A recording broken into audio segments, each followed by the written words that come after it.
Nothing contained in this podcast should be considered a substitute for professional medical advice. This content does not represent our respective employers and is purely the opinion of the podcast hosts. We are not your personal medical providers. Sorry, friends. So, if you have any questions or concerns or seeking advice, diagnosis, and or treatment, please seek individual, personalized advice from a healthcare provider in your area. We are not liable for any risks or issues associated with using or acting upon the information contained in this podcast. This is intended for educational and entertainment purposes only, so enjoy the ride. Welcome to Medical Media Mixer, the perfect cocktail. I'm Nicole Peniston, clinical psychologist. And I'm Tara Prisco, physician assistant. All right, lady, what's up tonight? What's up tonight? Well, it's a Monday night, Yeah. so that means we both worked all day. Oh, yeah.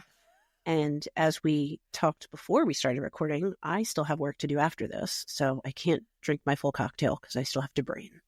Yeah. But yeah, we were supposed to record yesterday, as you know, and I got hit with the migraine, so I was not going to be able to function for an episode or two for us, so Yeah. my bad. The migraine monster, it happens. It does. I have like a vague residual one today, but I can function. Oh, that's good. What's going on with you? I would just say, I feel like this season, every other day, I'm like, I'm a little tired today. Am I coming down with something? Have I caught all the plagues that I see in the kids and the patients? But I'm going to knock on wood. You're just tired. You're allowed to be tired. Yeah, I took a nap yesterday. I was actually listening to another podcast which one was I listening to? I was listening to, we're going to shout them out because they followed us on Instagram, Fearful Friends. Oh, nice. And so they followed us, I followed them, and I've been listening here and there, and they're a true crime / paranormally type thing. You know, and I didn't fall crime. asleep. You know, I love true crime. Oh, yeah. I didn't fall asleep because they were boring. I fell asleep because actually their voices are kind of chill and their vibe is cool. I fall asleep to my favorite podcasts all the time. And I just went back and rewound when I woke up and listened to the rest. But I was laying on my bed, taking a moment in the day. And then all of a sudden I was asleep. I mean, that sounds pretty nice to me. I fall asleep or I get ready for bed watching serial killer documentaries. So seriously, I know it doesn't bother me. It does not give me nightmares.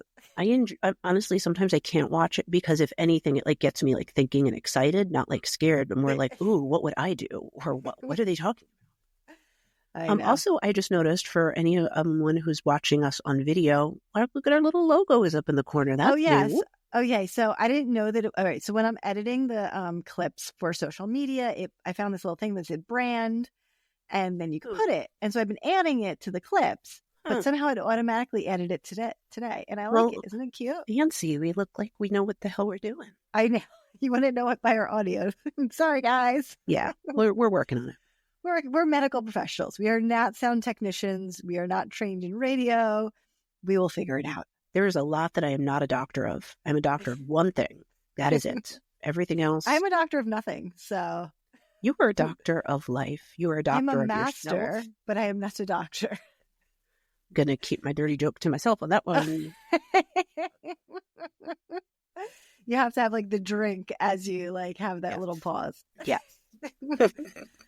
All right. So today I have a very interesting drink. Okay. I can't wait to hear more. Scared to do it. Is your drink as interesting as what you're going to talk about? I think so. So, my drink. Wait, are you going to... I know that this is a special. Are you doing it first and then talking or after you're done talking? No, I'm going to do it and talk. We're going to let things fly. We're going to see what happens. We're going to keep it spontaneous. This definitely needs to be a video clip. Yes. Okay. It is the Rabies shot drink recipe is what they called it. And so essentially what it is you fill a shot glass half with tequila, half with ginger ale. You're going to put a little bit of grenadine in your mouth. You're going to bang the shot on the table so it foams. And then you are going to take it, which I assume is supposed to make me foam at the mouth. And we will find out. I hope this ginger ale does not explode on me to start. Well, when I was putting it in for our little cocktails on social media, I was like, I cannot wait to see this happen. I don't know. I hope that the foaming happens like it's supposed to. Well, I feel like you're going to need to tilt your camera down so we can see the banging on the table. Okay. And then the drinking. Let's get us Okay, better. Well, now you're just going to see. I'm going to have to shrink. Or slide back. Come Well, on, I got a perspective, tall lady. shot because I figured why not make it a double? Oh my gosh, a double on a Monday night. You're living Yeah. dangerously. All right. So I have grenadine. You're going to see the foaming on my mouth. So that's the most important part, I think. Okay. Do you have Ready? napkins ready if you need it? I have a tissue. Okay. Here we go, folks. She's doing the grenadine shots. And now she's banging the shot on the table. And it's foaming and she's laughing. I'm foaming. Drink it fast, fast, fast, fast, fast, fast, fast, fast. It No didn't foam. It felt foamy inside my mouth. It did not foam at the mouth. Anticlimactic. That just Sorry, means you but have to do another shot. I kind of like spittled out of my nose, though. That is not what rabies looks like. Okay, so obviously we're talking a little bit about rabies. Let me get us to the top of my notes. You should have put your notes up before you did the shot. No, the drink is at the bottom, so I had to read out what was in it. Okay.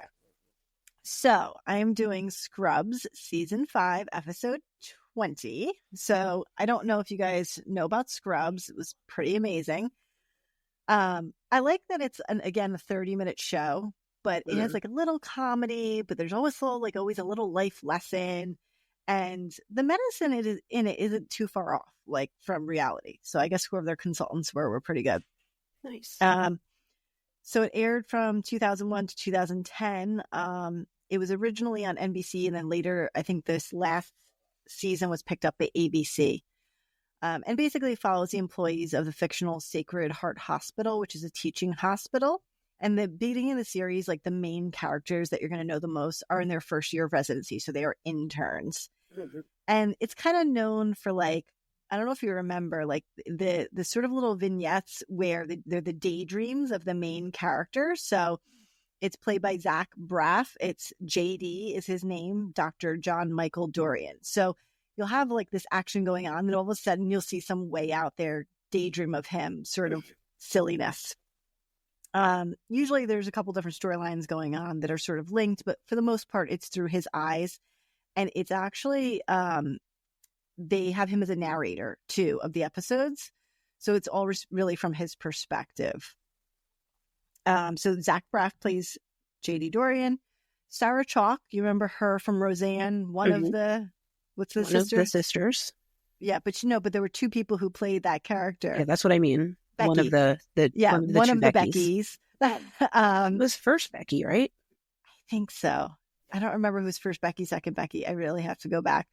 But she plays Elliot Reed. And then Donald Faison plays Turk, who I love from Clueless. I was going to say, interjection, for those who've never seen Scrubs, you will see both Donald Faison and Zach Braff in all of the T-Mobile commercials currently.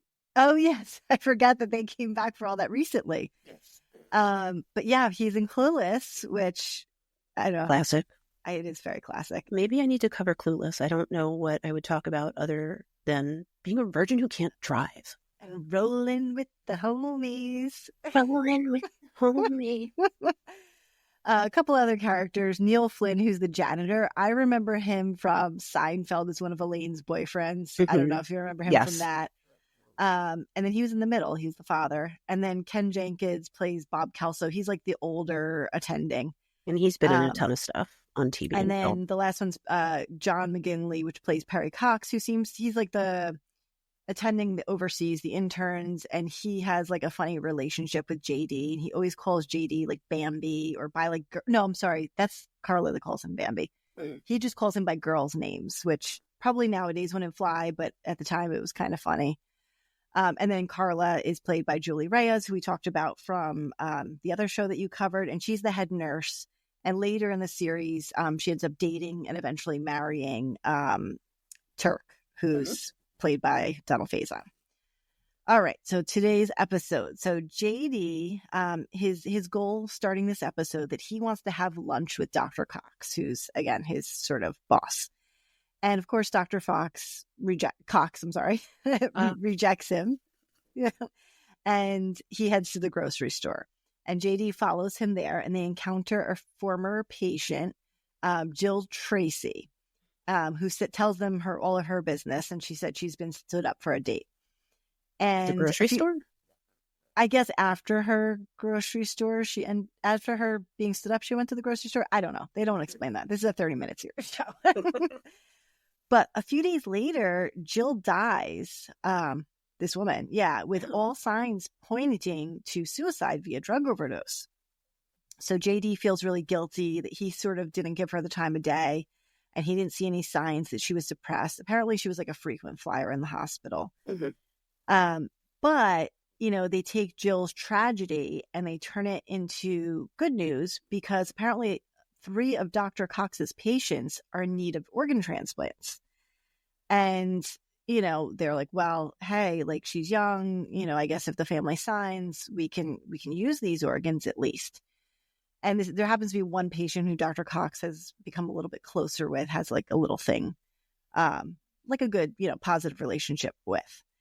And so finally, Dr. Cox does take JD out to lunch, and he sort of reminds him, this is his little mentoring moment, that he's not responsible for Jill's death. She didn't come to the hospital looking for help. And he tells JD he can't blame himself for things that aren't his fault. And, once he starts blaming himself for everything, there's just no turning back. And that's their little lesson there. Yeah.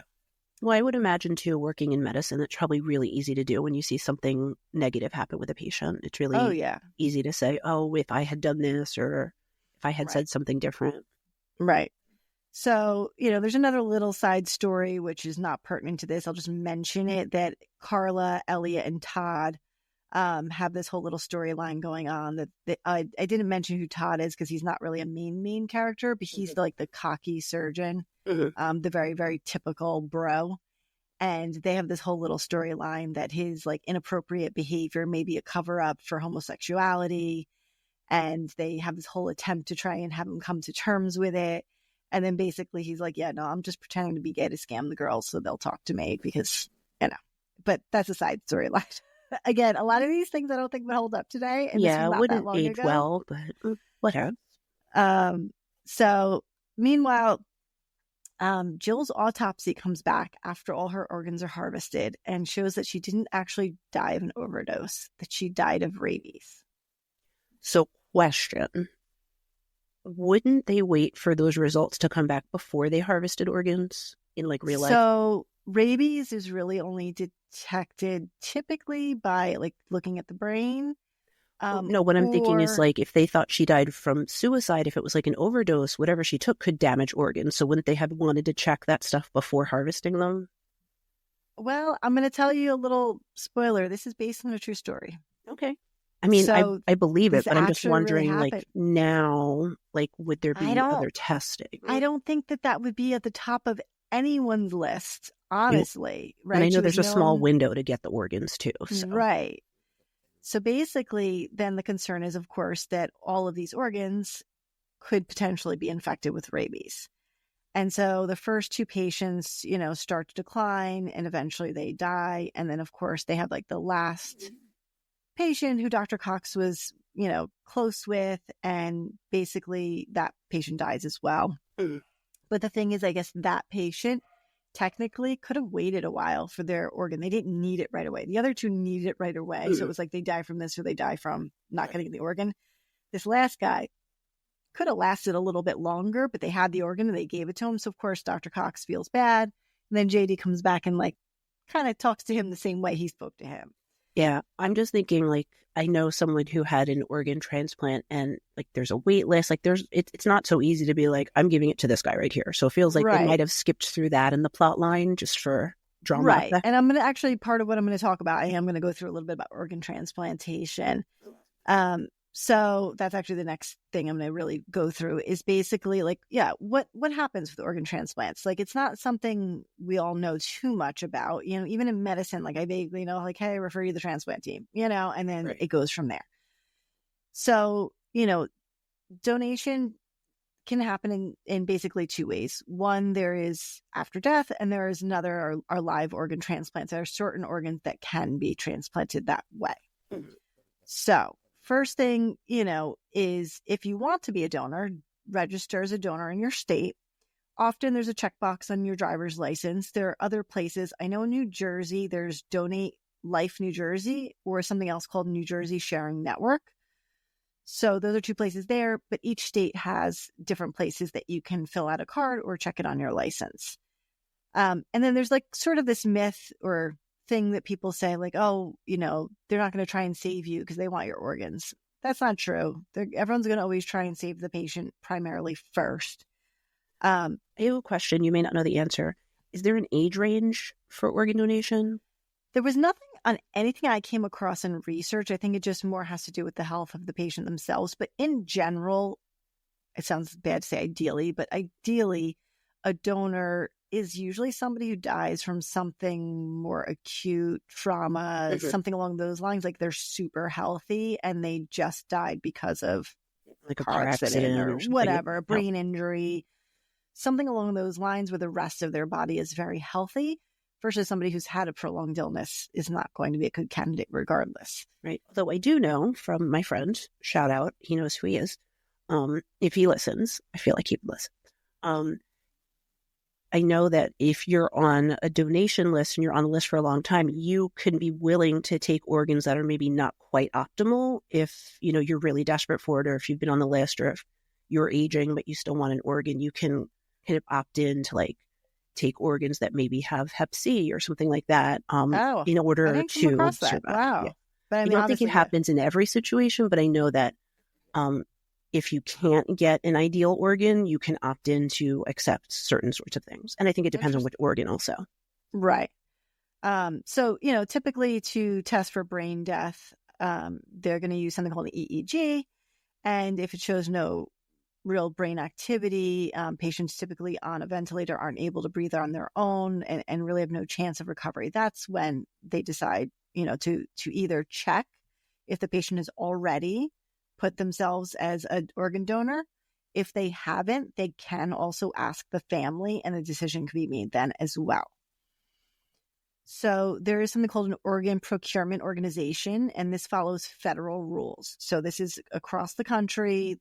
Everybody's treated the same, and that decides if you're a possible donor, and then someone from that organization will come to the hospital, again, obtain the consent, whether it's something you already have in writing or speaking to your family. And there's a medical evaluation that makes sure that your organs are healthy and appropriate, which is a full history, social history, all these things.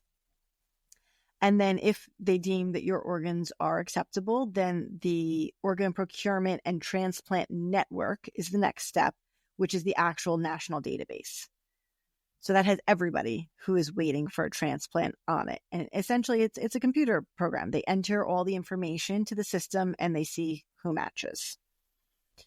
And then what they do is they pull from that a list by organ of patients that could be matches, and they're going to offer the organs to the transplant team of the best matched patient, because the final decision actually comes to the doctor who is going to transplant the organ into the new patient. So they make the final decision. And typically geography does play a role because of the timing of this.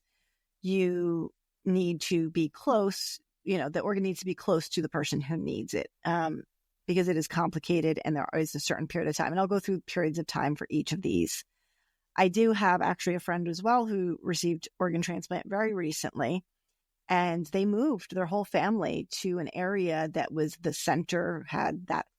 I'm not going to give too many details because I don't want to blow up their spot, but this hospital or this state is known for these organ transplants, and this is the place to be. And they moved their whole family for quite a few years until they were eligible and got their transplant. So. And is that because it's maybe a more populous state, so there's more organ availability, or more like the team are like very well-trained experts in this type of organ transplant? So from what I could tell, when I was just looking up that particular state that they moved to, because I was like, why? Why is this the state? There are a few big centers there for that organ. Okay. It's out west. I don't know if statistically maybe more people die of tragic things in like California and out west and healthy young people. I'm not sure why. I couldn't find an answer, but I just know that they were advised. Because I would imagine the more people in one setting, the more we're going to pass. So yeah, I'm not, you know, I couldn't figure out, but they were advised, and so they did it because that was what they needed to do. So, you know, in the meantime, you're continued on life support until it's time, and then a transplant surgical team will then take over your care, and it will remove the donor's organs and tissues. And, there's plenty of things they can remove, including bone, cornea, skin, not just kidneys and livers and lungs, as we know. Yeah, but recently they talked about somebody, this isn't the first time, but someone who had a face transplant. Yes, I would say there's been a few of those. I think that's very specific, but yes. So, the organs, like we said, stay healthy for a very short period of time after removal. So, again, the geography playing a role. And there are, just before I go into requirements for each organ, there are other things that you can donate as a live donor. So a kidney is a very, very common one. You can donate a piece of your liver, and you can donate some tissues, which I didn't realize this one. I got to go find where it was. That one of the tissues that you can donate is amnion, like from the amniotic sac, which can be used for dressings, particularly on eyes. I guess some sort of eye surgery. So there were a couple different things I hadn't heard about, but that was interesting. Here we go. You can also donate skin after something like a tummy tuck, which I've heard of cadaver grafts for. I know it sounds funny, but cadaver grafts for like burns and stuff. I'm like, right. Hey, you're that taking makes the sense. skin. I'm laughing more like I'm thinking like, wow, I've got a lot I can donate. That's what I was thinking. I wish there would be like some sort of a discount then if you're going to donate it, right? Right. Like if you donate your hair, like sometimes you go to a special shop and they don't charge you, or they charge you less because you're donating. Right. So I think tummy tucks, let's vote for that. Tummy tucks, you can. Hey, I'm in. And I didn't know this one, bone after knee and hip replacements. I've heard of them taking like in your own body bone from one area and grafting it to another area. So I guess I didn't really know you could get it from someone else. Yeah. And then we know about bone marrow, which is something you can actually donate more than once. Yeah. So that was fairly interesting. I hadn't heard of some of those. And people probably don't think about it, but blood donation, that's your donation. It's you're technically donating a tissue. donation. It is. And that is listed here. And I never thought about it that way, but it is listed as a live donation. Yeah. And donating platelets is different. I just learned that yesterday watching a documentary. I didn't realize it. Yeah. And I think plasma you get paid for. Plasma apparently. And platelets are the two like big money ones. That's how I start making money. I can't donate blood, so. No, I can't.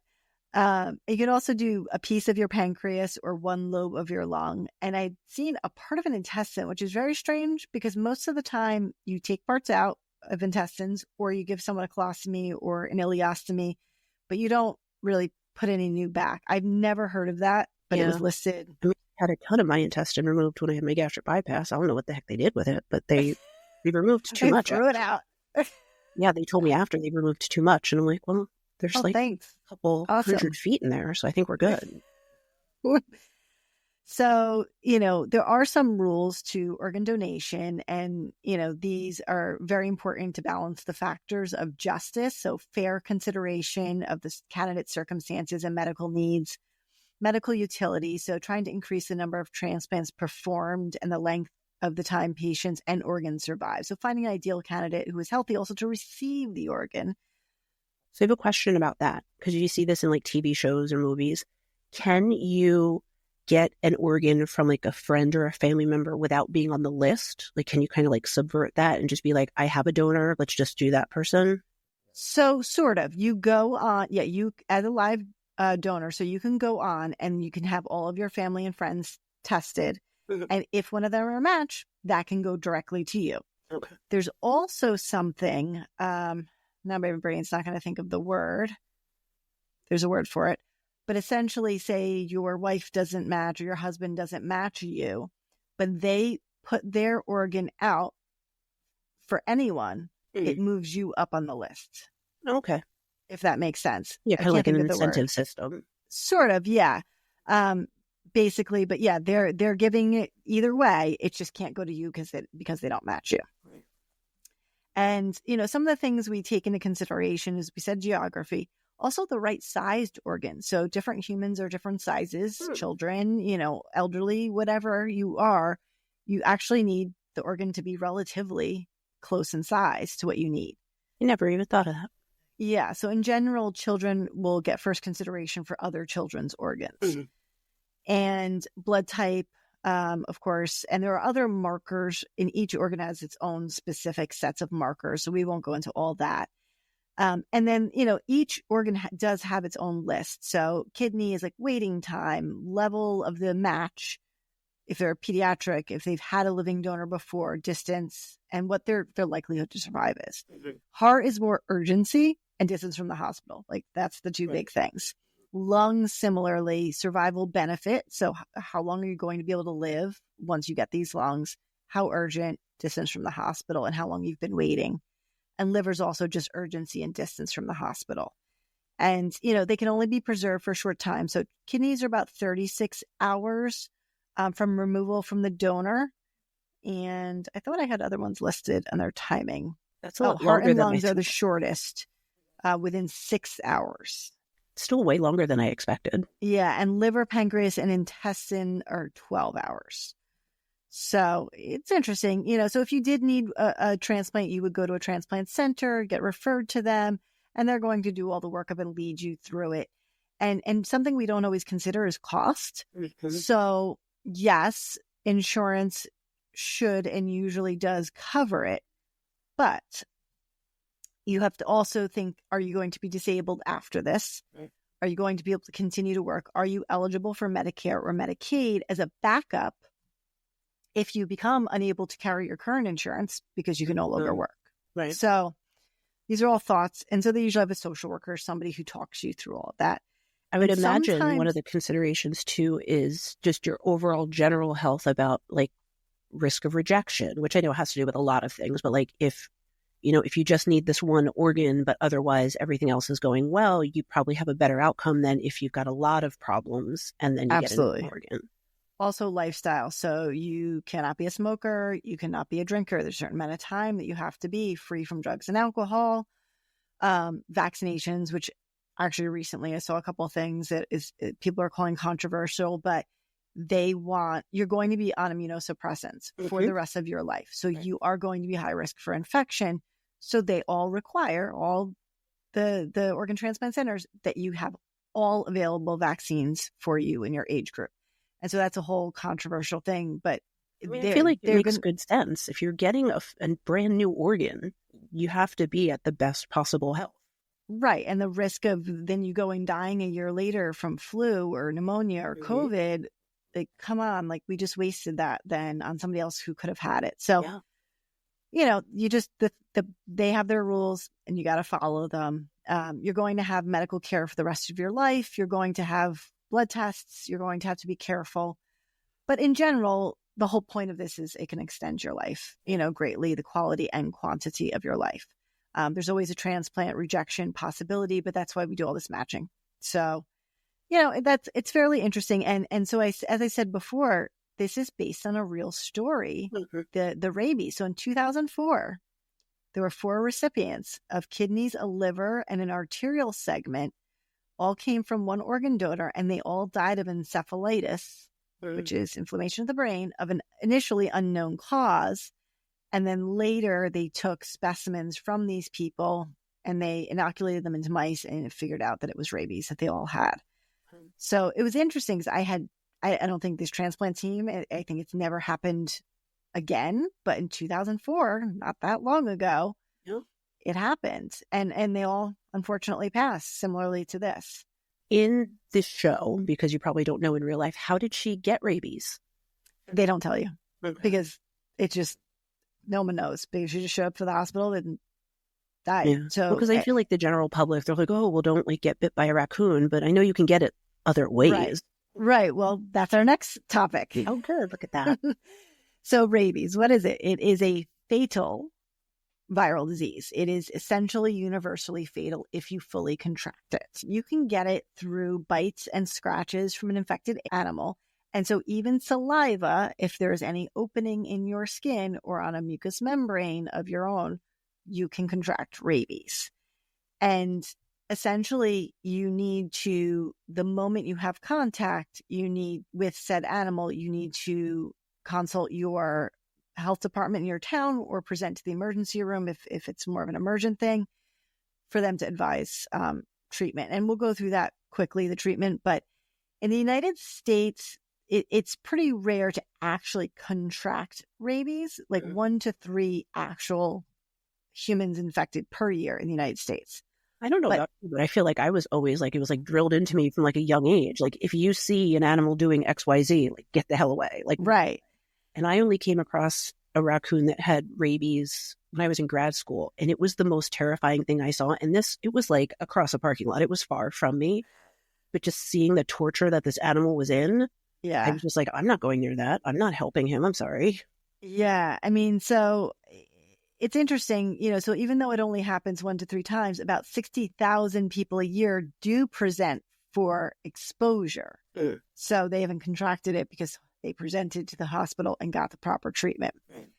So, most commonly in the US, we're looking at animals like bats is our biggest one, raccoons, skunks, foxes. But in other, especially developing countries, dogs are still often the carriers because there's often a lot of like feral dogs.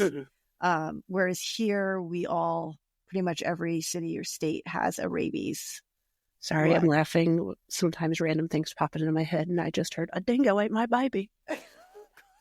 We'll do an episode about that. I don't know if dingoes get rabies. Not sure. They're feral dogs. Why not? So, typically, once, if you contract it, it basically goes to your brain. The incubation period from contact to symptoms can be weeks or months. And then it starts as like typical flu-like illnesses and sometimes some prickling or itching around the site of the bite. And severe disease usually comes within 2 weeks of those very first symptoms. And that's where we have the encephalitis. So that is a brain dysfunction, anxiety, confusion, agitation, hallucinations. One of the things that I remember commenting on, and which is funny is I didn't see it in here, but one of the things that is known is you get hydrophobia. The animals are typically, they don't drink. They're afraid of water. I'm not sure. I don't think we all know why. But that's an interesting symptom. And basically once you foaming at the mouth like your drink was supposed to make you do. I know. I'm so sad that it didn't foam. I was trying to make a mess. That's what happened. You tried too hard.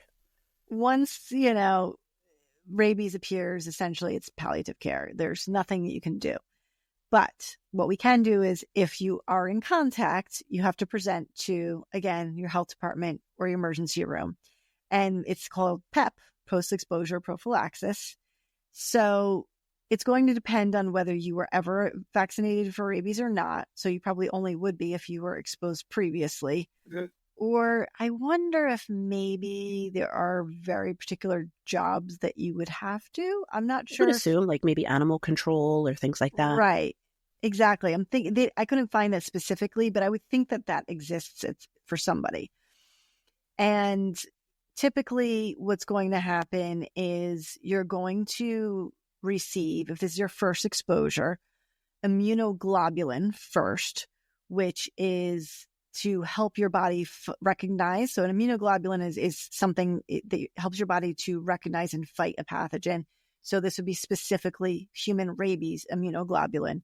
And that typically, if there is a bite or wound, you're going to infiltrate that around the wound. So that's why everybody says, oh, you get the shot at the wound. That is true. You get that shot at the wound. If there's just a lick or you don't know, they just give that anywhere. But if you have a known wound, they'll give it there. I was going to ask about the 5 shots in the stomach, but that's for tetanus, right? No, it's this is you go back for multiple shots. I think this is what people are talking about. And then you will get the vaccine again on days 3 of the, not the immunoglobulin again, but the vaccine this time on days 3, 7, and 14 after the first dose.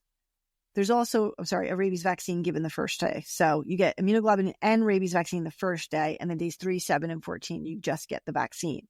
And it's very specific that you can't give the vaccine close to the location of the immunoglobulin. That makes sense. Because I think it sort of should all counteracts cancel each other out, right?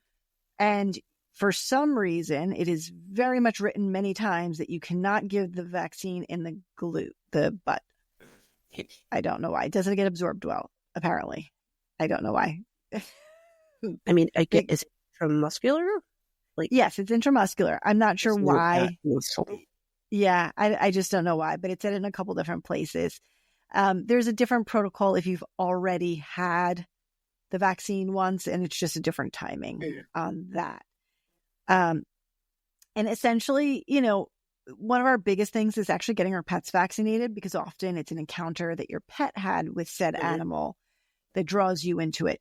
The other thing is, in North America specifically, if there's a bat in your house and you don't know when that bat got in your house, or if you were sleeping and the bat was in the house, that's considered an exposure, because these tiny, tiny, tiny little bats can nip you, and you might not even know it or feel it. Yeah. So yeah, if I found the bat in the corner over here, well, I didn't know when this got in. I slept in this house last night. You have to go and present. I had a patient a few months ago who saw something in their basement, picked it up, and then realized it was a dead bat. No. Go get the shots now.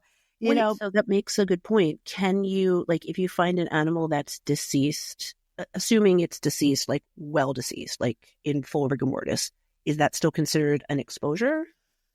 I don't How long does know the it time stay active? period, but this person said it was wet, and to me that sounded not good. So that's why, and the health department agreed.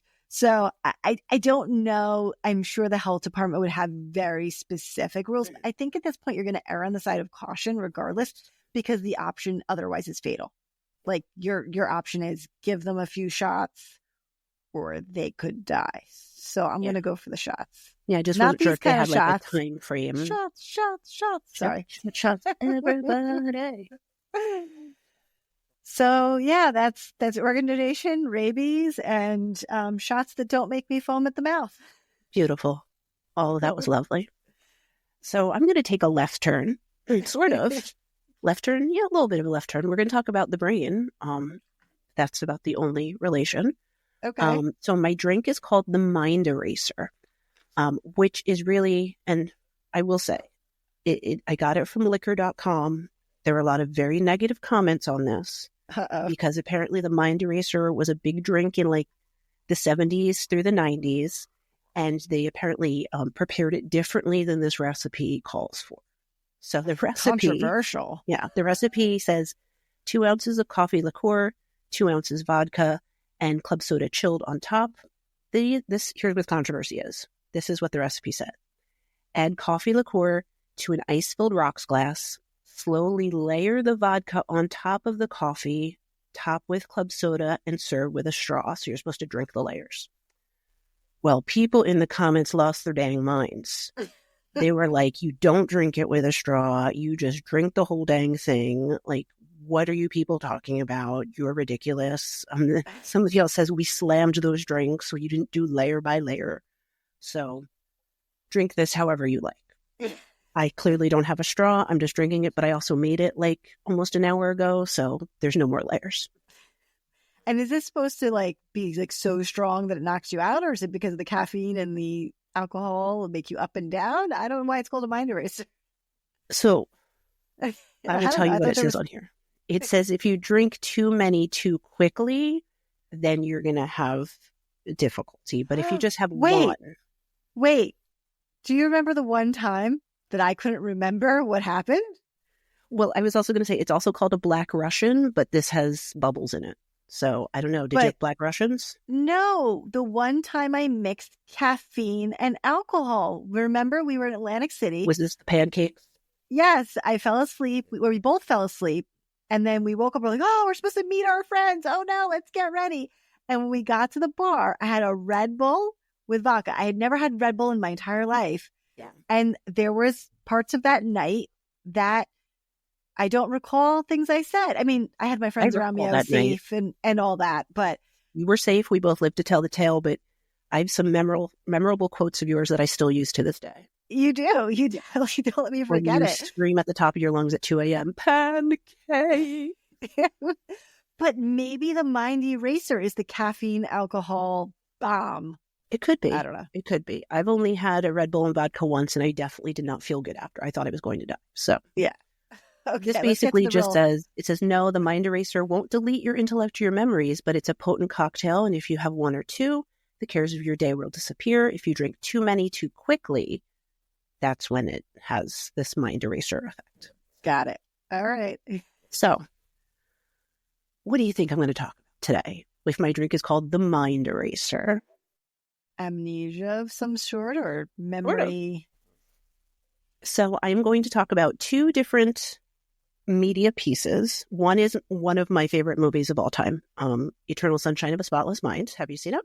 Yes, many, many moons ago. Yeah. So it's an older movie. I'm going to go over the brief synopsis of that, and then I'll talk about the other thing I'm going to talk about, and then we'll put it all together. So Eternal Sunshine of a Spotless Mind came out in 2004, starring Jim Carrey and Kate Winslet as Joel and Clementine.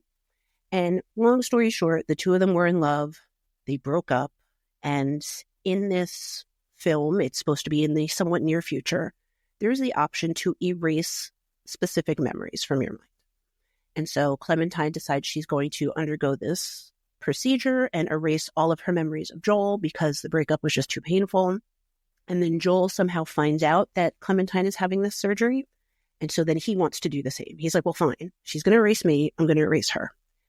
And then there's some other characters in the film. Kirsten Dunst plays a nurse who's doing this procedure. And we come to find out that she was having an affair with her boss, who is the head of this company that does this procedure. But the little twist with that, with Mary is her name, is Kirsten Dunst's character's name, Mary and Howard were having an affair. And Howard had his memories of Mary erased. But Howard's wife knows that Mary was having an affair. So lots of drama. It's an amazing movie. I tell everybody to give it a watch. It's a little trippy, but it's just a really sweet story because in the end, essentially what happens is Joel and Clementine find their way back to each other. So kind of the take-home point is you can take away these memories, but you can't take away the emotional part of being connected to someone, and how both Mary and Howard and Joel and Clementine do eventually find their way back to each other. Whether or not the relationships go better the second time around, you're kind of left to wonder. But that's the movie in a nutshell. I'm in a nutshell, help me. And then the other thing that I'm going to talk about is Severance on Apple. Have you seen Severance? I haven't. Everybody in the world has, and I really need to. And I think I have Apple. So I was TV a late still. adopter to season 1. I didn't watch. So season 1 came out in 2022. Season 2 just came out, I'd say about a month ago. So season 2 is very recent. But I probably didn't watch season 1 until like 2024 and got addicted. So I'm not going to go into details because, like I said, season 2 just came out. So I don't want to do any spoilers because there's a lot of drama. But essentially the plot of it is the main character, Mark. He elects to become a severed employee. So a severed employee for this company called Lumon means that these employees willingly undergo a brain procedure that implants something into their brains that essentially separates their work life from their outside of work life. So your Innie, inside work, versus your Outie. Okay. And then the reason that Mark decides to undergo the surgery is that his wife dies suddenly, and he's so consumed with grief that he just wants to have time out of his day to forget about Gemma, his wife, to forget about the grief. And so he's like, yeah, I'm going to become a severed employee. So the reason for being severed is kind of, again, I'm not going to do any spoilers or anything, but essentially we're not quite sure why this stuff at work needs to be so top secret that you literally should not be remembering it outside of work. But there's a lot of conspiracies, a lot of drama. And so I'm just going to leave it at that. But there are several characters who are severed employees who essentially try to reintegrate or to get their Outies and their Innies together again so they know. So they have their whole life, essentially. So they're not two separate beings, essentially. So those two things have in common of this idea of being able to separate our emotions and our memories. Easier said than done. So there's a whole bunch of show notes because there's a lot of talk about this, especially with Severance because it's been so popular. But let me just go over a couple little things. So in general, memory is not just a simple concept. There are several parts of our brain that are included in memory, both from short-term memory to consolidation of memory to long-term memory, emotional memory versus biographical memory. It's a whole big thing. I'm not going to go into all the differences, but if people are interested, shoot us an email. I'll go over them in the future, but it's definitely more than just, a quick episode recap. There's a lot of stuff about memory. So essentially, in both of these films, or the film and the movie, no, that's the same word, the film and the TV show, these people are able to separate parts of their memories and parts of themselves from other parts of their memory and other parts of themselves. But it's not quite that simple because, as I was alluding to, there's not just one part of your brain. So now the parts of our brain that aren't included in memory, everybody's probably heard of, at least in general kind of colloquial terms. So let me find my little thing because I don't want to misspeak. It's been a while since I did neuropsych. And one of the show notes, I will tell you which one, has a really beautiful little diagram that kind of shows you where in the brain these things are, which is important because I think when people think of memory, especially losing your memory or amnesia from an accident, it's not quite that simple because a lot of the places in our brains that store memory are deep inside your brain. So if those get damaged, you've had a lot of other damage as well. Right. So our hippocampus is one part, which you may have heard before. It's a part of our brain that holds onto memory, and then our amygdala, which is holding onto the emotional memory. And they're right next to each other. They are two discrete, separate parts of your brain, but they are closely related. Also, part of the brain is the cerebellum. So that's at the base of your brain. And that is holding more things like your automatic function. So remembering how to breathe and things like that. Right. Where amygdala, hippocampus, that's a little bit higher level memory consolidation. So motor memories, those implicit things that we do automatically, are more the basal ganglia, which is in your brain kind of underneath the hippocampus and the amygdala, and then the cerebellum, like I said, at the base. And then our working memory, short-term memory, that's our prefrontal cortex. So that's the front part of your brain. So when we talk about the front part of your brain, we're talking about executive functioning, short-term memory, attention, all that good stuff is happening right up here. And then it finally gets transferred to long-term memory. So just a quick little offshoot is if you've ever seen the movie Inside Out, yes, they have the little memories of these little, they look like little bowling balls, and they're like, all right, we're gonna put this one, into whatever archives, and it goes down, or like this one's a core memory, this one goes here, and you have to kind of think about them being like stored differently. Exactly. And again, there's other films that I could talk about that go more into this. So that was another reason why I didn't want to do a deep dive, just in case we talk about this in another episode. But there's different areas of your brain that are involved in explicit memory, which the way I was taught, explicit memory is you know that you know it. So you know that you know your name. You know that you know who the president is. You know that you know when the United States was formed. You know these factual things. You learned them. You put effort into knowing them. Where implicit memory are just things that happen. So that's, like I said, the basal ganglia, the cerebellum, things that you're not consciously thinking of, but your brain has to remember how to do. And then working memory is, like I said, in that prefrontal cortex. So that's when you're actively doing something, remembering what you're doing. So remembering the steps in doing something, remembering that you just said a word and just said a sentence and not repeating it. And that's where we sometimes see when people have injuries, we see that difficulty because the short-term memory is affected. And if your short-term memory is affected, you're not going to be able to transfer that information into long-term memory for retrieval later. So that's just like quick and dirty about memory in the brain. Like for a these filing system. Yeah. So for these purposes, when we're talking about separating emotion and memory, we're talking about them doing some work on the amygdala and the hippocampus, which again are deep in the brain. So in Severance, in season 2, you see what the actual severing procedure looks like. They're not going deep in the brain. They're implanting a chip, which they're assuming is maybe sending electrical signals to those parts of the brains, and maybe that's how it's working. But, they're not doing the real scientific work if you were actually going to be able to do that. And then also, if you think about it, these things are deep in the middle of your brain. If we really could do that, we're putting a lot of stuff at risk, a lot of other brain functions at risk to try to separate those two things. And so it's not really a practical thing to be doing, especially in the workplace. There are other ways that we can affect and impact memory that don't necessarily require that like deep brain surgery. But, for the purposes of these dramatic things, that's what they're talking about. So let me see. I'm looking through my notes because, like I said, I have a lot of notes. I'm not going to go over all of them. So here's a good one. Have you heard of a split brain procedure? Yes. Tell me. You look confused. That's why I said that. If you said it confidently, I wouldn't have asked. There is something about separating the two sides, but I don't remember what it accomplishes or why that would be done. Seizure Don't worry. or something. I don't gotcha. know. So our brain has two hemispheres.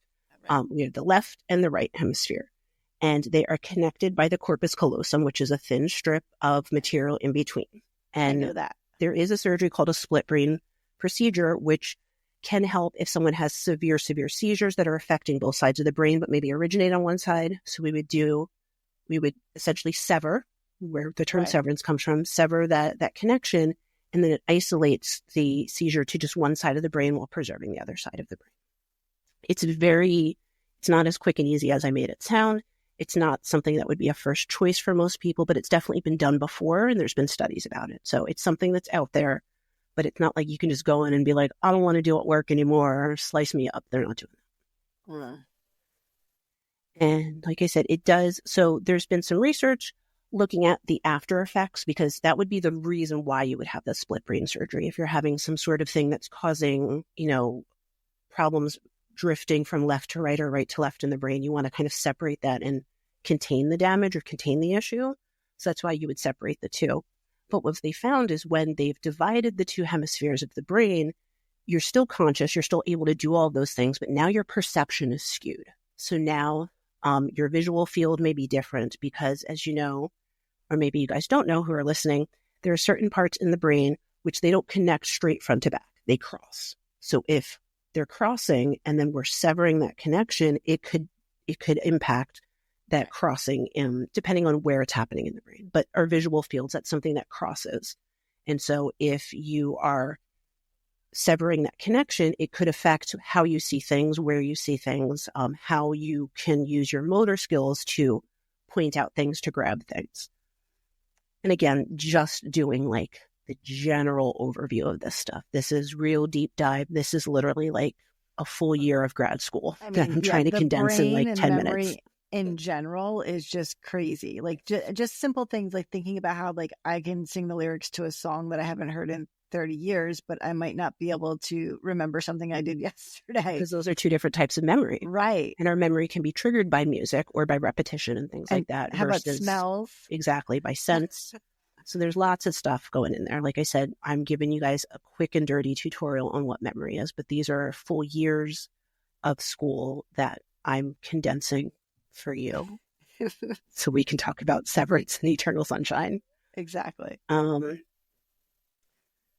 this is repeating what we just did, so I'm not going to go into it. So an interesting part, this is just an example of the difference in perception after a split brain procedure, is if you're looking after someone's had this surgery and they're looking at something visually, they may only now see the left side and not see the right side. Vice versa, they may only see the left side, but then when they're supposed to ask to touch it with their left hand, they may not be able to do that because those motor functions are controlled by different parts of the brain. Like I said, the visual fields split, but the motor do not. So it's where there could be that. Well, that's not true. The motor, they don't split in the same way. So the left side of your brain controls the right side of your body, but your left eye is controlled by the right. You know what I mean? I'm confusing myself now. Stop talking. You're confusing. Okay. Stay on memory. We're good. And then also perception as far as like foreground versus, that sort of perception, visual perception distance, that can also be affected as well. So because their perceptual processing is split between the different sides of the brain, when you do have the split brain procedure, you're going to have other complications that maybe you're willing to take because it's reducing the seizure activity or things like that. But like, for example, if someone is seeing a whole stream of information for something that goes through the whole body versus watching a movie and maybe the sound is off. So like we've all done that where we've turned something on and like the lips aren't like synced up with the audio. Yeah. That can be very disorienting to some people. And so imagine that that's just how you go about life because you had this procedure. It can be really, it can really affect your day to day, even though it may be saving you in the long run from these other difficult things. That's the word I was looking for before. Ipsilateral. I couldn't remember. I'm sorry. Ipsilateral, contralateral. So I just didn't say it. Just like, this side and this side. Oh, and reciprocal. That's the word I was trying to think of before when I was thinking of the translate. See, you somehow made my memory work. You're welcome. My pleasure. So there's some good articles about talking about specifically Severance, but also Eternal Sunshine, about what is real and what's fake. And I kind of just went over it, that, it's not as direct as they make it in these science fiction movies and shows, but there are parts of it that are real. And so one thing that came up with a lot of the split brain patients is alien hand syndrome. Yeah. So do you want to tell our listeners about that? I remember seeing some sort of a documentary on it. I don't remember the details, but I know there's things, where alien hand syndrome is because you've now split those hemispheres. You do not feel the ownership over moving your hand. It feels like someone else is moving your hand. So you've lost some of that, again, perceptual quality of your own motor movements. And it can be really upsetting for people. And then the way that they talk about it is that there's two separate consciousnesses of your own in the same body, because they're no longer synced up when there's that connection in your brain. So that's kind of like what they're talking about in Severance, is that you can have these two different perceptions of life in one body, in one brain, but due to this essentially choice to separate yourself. Right. I really want to talk about a spoiler in the show, but I'm not gonna. Well, don't do you it. You need to watch it so we could talk about it off podcast. Yeah, I know. I have so many things to watch. And the then podcast is making me do other things, so I have less downtime. I know. Well, you can use this as research. Yes. And then in Eternal Sunshine, I kind of told you the idea. It's very similar to Severance in that it's not quite so easy to separate the emotions from the memories, and suppressing painful memories can lead to, having to give up other things. And so essentially what the theme of Eternal Sunshine, which is actually based off of a poem about the same thing, about how some woman wanted to lose her grief and her loss by getting rid of the memories associated with it. Kind of like drowning your sorrows in alcohol. People drink to forget. We don't actually forget. We forget short term, but then it comes back. Right. Which I didn't realize that movie was quite as poetic as I thought it was. Like, it seems like it when you're watching it, but I didn't realize it was like actually referencing a poem. So in the show notes, there's a link to kind of that poem and the explanation of how it connects to the movie. But overall, what the take-home point for both of those is that learning and memory influence each other heavily. And we can't necessarily unlearn a memory, or if we lose a memory, don't necessarily unlearn something that's associated with it, because it is far more complicated than that. So like, for example, if you have a really bad accident, you have to relearn how to walk. But it's not that you forgot how to walk. Right. Your body forgot how to function, how to walk. And so we use these terms very kind of just thrown out there for the layperson sense, but memory is far more complicated than that. The other thing too, which you may have learned, which is another part of learning and memory, again, not going to go the deep dive because it's literal years of intelligence and learning and so much stuff that it's making my brain hurt. But there's a thing called state trait theory. So that helps in your learning and your memory in what essentially you should be doing in the classroom. When you're studying something at home or when you're learning in a classroom, you want to be in the optimal state. So not anxious, not overheated, not hungry. So in that way, that's helping you learn. So then later on, you can replicate that same state, being calm, being focused, not being hungry, and recall that information better because you're in the same emotional state. When I used to sneak in bags of gummy candy into the library to study, I should have taken those bags of gummy candy with me to the test. Exactly. I mean, that's it in a very, very boiled down point. But essentially, the state that you're in when you're learning something can impact how you recall that stuff. So that's funny because somebody also told me in order to learn these organic chemistry things, I should walk back and forth and say them out loud, but you can't really do that for a test. So movement, I was going to say movement can help consolidate memory. Repetition can help consolidate memory. So that's less about the state and the emotional and more about the repetition in helping it transfer from short-term memory to long-term memory. Like I said, there's a lot of stuff that goes into it. I could not cover it all or else we'd be here for 17 hours and none of y'all want that. So I'm remembering random things from school. A fugue, that's some sort of a memory loss, correct? Fugue state, it is a psychosomatic memory loss. So essentially something traumatic or difficult happens and you basically lose that part of your life, that part of your being, and you start over somewhere else without really knowing where you've come from. Oh. It's very rare. It's not as common as the TV shows make it, but it does happen. Okay. It's a thing. But it's not like, we've all seen a soap opera where it happened or a movie or something. Oh, God, it's the not. soap operas. Yes. They were known for pulling things like that. Fugue states, devil worship.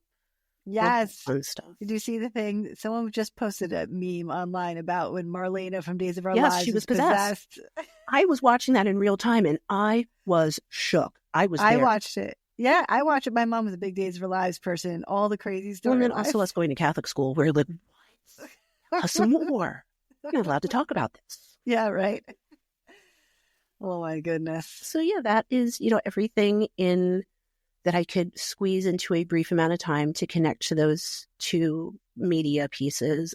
If you haven't watched Severance, it is really good. It definitely sparks a lot of conversations and debate and thinking about work-life balance, workplace culture, how, we're expected to dedicate our full lives to the job versus having a life outside of work, and how sometimes that life outside of work isn't satisfying. So maybe it's easy to dedicate ourselves. There's a lot of different themes in Severance that are really interesting to talk about, both psychologically and just, as we advance and when technology, where does it stop and how much can we keep ourselves from that? And Eternal Sunshine is more about love and the sacrifices we make for it and what we give up versus what we want to hold on to. Yeah, I remember that one being pretty sweet. that little, I find you in the end regardless. Yeah. Yeah, when they're on the cracked ice on the bed. Yeah. I have flashes of this movie and I remember sort of an overarching theme, but I don't remember details. I'd have to go back because I remember it being enjoyable.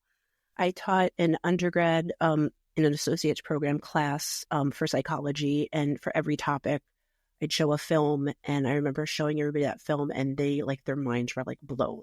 They're like, wait, what?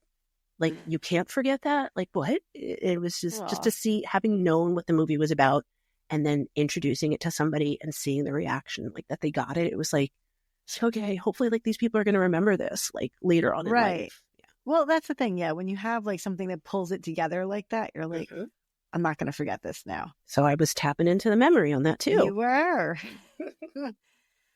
All right. So yeah, that's all I've got for today. I feel like that was way more than enough. I think so. We're trying to keep it enjoyable for everybody, deep dive enough, to give you more than what the average person knows, but also not go so deep that we become professors. Right. Yeah, I'm not doing that. But we would love your feedback, guys. So shoot us an email at medicalmediamixer@gmail.com. We've also got some socials. Yes. Instagram, Pinterest, YouTube, TikTok, and Facebook. So follow us, like us, comment on posts, bear review. with us. Review and rate on your podcast platform, but also bear with us as we grow, because I think that our content is really amazing. I think, little technicalities here and there, but I feel like we're doing good things and we have a lot more in store. Yeah, and we're having a fun time doing it, so we want you guys to enjoy it as well and have fun with us. I know, it's my social hour, once or twice a week, which is nice. Yeah, well, and we'll get to hopefully have social hour in person in a month or so. Hopefully it syncs up and we can... Yes, we have some plans for podcast-related fun field trips. Yes, it'll be exciting. All right, so thank you for listening to Medical Media Mixer. The perfect cocktail. Cheers. Cheers. Okay.